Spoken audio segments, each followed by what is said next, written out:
आदरणीय दादा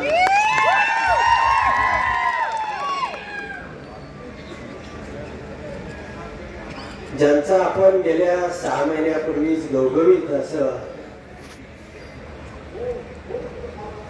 लोकसभेला एक चांगल्या प्रकारे चांगल्या मताने निवडून आले होते ते आपले खासदार दरेशील भैया या ठिकाणी उपस्थित असलेले सयाजीराजे सगळेच बरेच मंडळी प्रकाशाप्पा सहित सगळीच बरीच ज्येष्ठ मंडळी या ठिकाणी उपस्थित आहे अर्जुन दादा सगळीच मंडळी या ठिकाणी उपस्थित आहे मित्रांनो गेले अनेक दिवस गेल्या 15 वर्षापासून काय काय मंडळी त्यांच्या विजयाचा किंवा या गुलालाचा हा आनंद सोहळा या तालुक्यामध्ये साजरा करावा अशी तुम्हा सगळ्या मंडळींची अपेक्षा होती इच्छा होती परंतु त्या ठिकाणी आपल्याला अपयश येत होतं गेल्या 6 महिन्यापासून तुम्ही आम्ही सगळ्या तालुक्यामधली ही प्रमुख मंडळी अहोरात्र माझ्या या विजयासाठी झटत होती टोकाचे प्रयत्न करत होती मित्रांनो प्रत्येक निवडणूक ही काय पूर्वीच्याच हिशोबावरती किंवा पूर्वीच्याच ढाच्यावरती चालत नाही अनेक निवडणुका या त्या वातावरणावरती त्या ठिकाणी काय माहोल तयार होतो काय वातावरण तयार होतं आणि त्यावरती त्या निवडणुकीचं चित्र बदलत जातं राज्यामध्ये आज त्या ठिकाणी जे वातावरण आहे हे वातावरण तुम्हा आम्हाला किंवा तालुक्यातल्या मंडळींच्या लक्षामध्ये आलं नाही त्याचं यथावकाश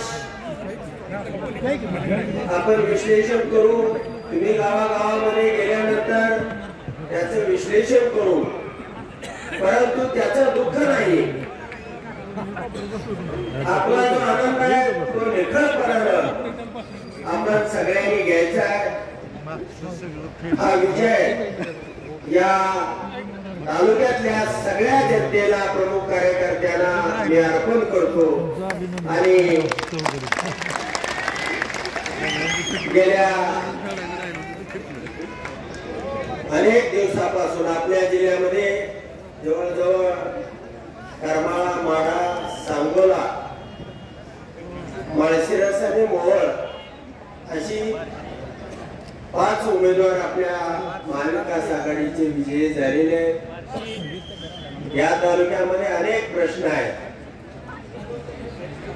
आपल्याला या तालुक्याला सतावणारा कायमस्वरूपी जो पाण्याचा प्रश्न आहे कारण पाण्याची उपलब्धता आणि आपल्याला लागणारं पाणी किंवा आपण एक ना एक गुंठा जमीन ही सिंचनाखाली आणलेली आहे त्यामुळं आम्ही 4-5 लोक निश्चितपणानं त्या विधानसभा सभेमध्ये तुमच्या प्रश्नासाठी ते विधानसभा दलन सोडू एवढं तुम्हाला या ठिकाणी मी आश्वासन देतो या राज्यामध्ये वाटलं होतं आपल्याला सत्तांतर होईल आपलंही त्या ठिकाणी ताकदीनं आपल्याला कामं करता येतील परंतु माझ्या जन्म संघर्षामध्ये आणि चळवळीमध्ये गेलेला आहे त्यामुळं तुम्ही काही चिंता करायची कारण नाही जरी एकटा असलो तरी त्या 150ला भारी आहे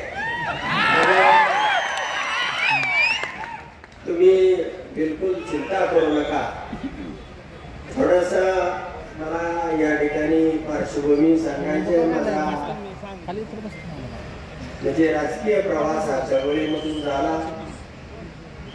ज्या ज्या वेळेला मोहिते पाटील कुटुंबाशी किंवा राजकारणामध्ये संघर्ष झाला, काही वेळेला पराकुटीचा झाला, काही वेळेला अनेक निवडणुकांमध्ये झाला. परंतु कधी असं बऱ्याच वेळेला व्हायचं की एखादा अन्याय मला छोटा असेल, एखाद्या पोलिसाने एखाद्यावरती, म्हणजे आमच्या एक 7-8 वर्षाचा बाबर म्हणून मुलगा होता आणि तो किन्नर म्हणून गाडीवरती वाहतूक करणाऱ्या गाडीवरती होता. साळमुखला एका हवालदारानं त्याच्या पाठीचं चमडं निघेपर्यंत मारला आणि मग मला राहलं नाही. त्या ठिकाणी मी गेलो आणि त्या हवालदाराला पडवून काढला. मग असा अनेक टप्प्यावरती अशा संघर्षातून मी त्या ठिकाणी घडत गेलो, राजकारणामध्ये आलो. फार काय मला समाजसेवेचा फार मोठा वसा आहे किंवा असं नाही, पण संघर्षाविरुद्ध, अन्यायाविरुद्ध लढणं आणि त्या परिस्थितीमध्ये म्हणजे कुणाची आहे, काल अजितदादा असतील, परवा देवेंद्र फडणवीस असतील, सगळ्याच्या विरोधामध्ये त्या ठिकाणी मी लढलो. परंतु भविष्यामध्ये आपल्या सर्वांना मी या ठिकाणी सांगू इच्छितो की निवडणूक किंवा राजकारण हा माझा प्रांत नाही, पण एक इच्छा होती की त्या वेळेला 2009ला मी उभा राहत असताना असं वाटायचं की आपण एकदा आमदार झालं पाहिजे, या संघर्षामध्ये आपण उतरलं पाहिजे.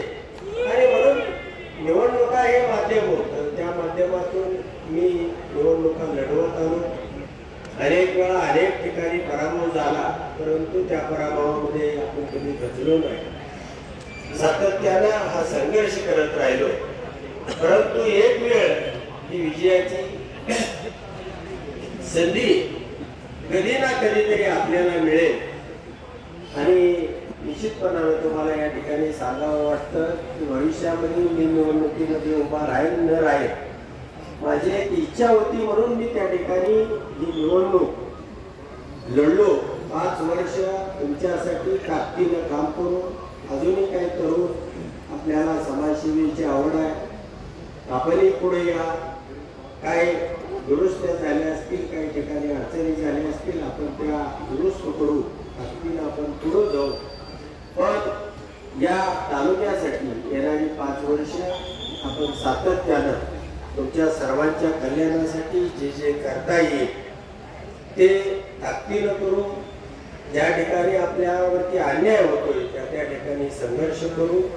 आणि या तालुक्यामध्ये जी विकासाची घोडदौड आहे ती घोडदौड आपण अशीच पुढे ठेवू.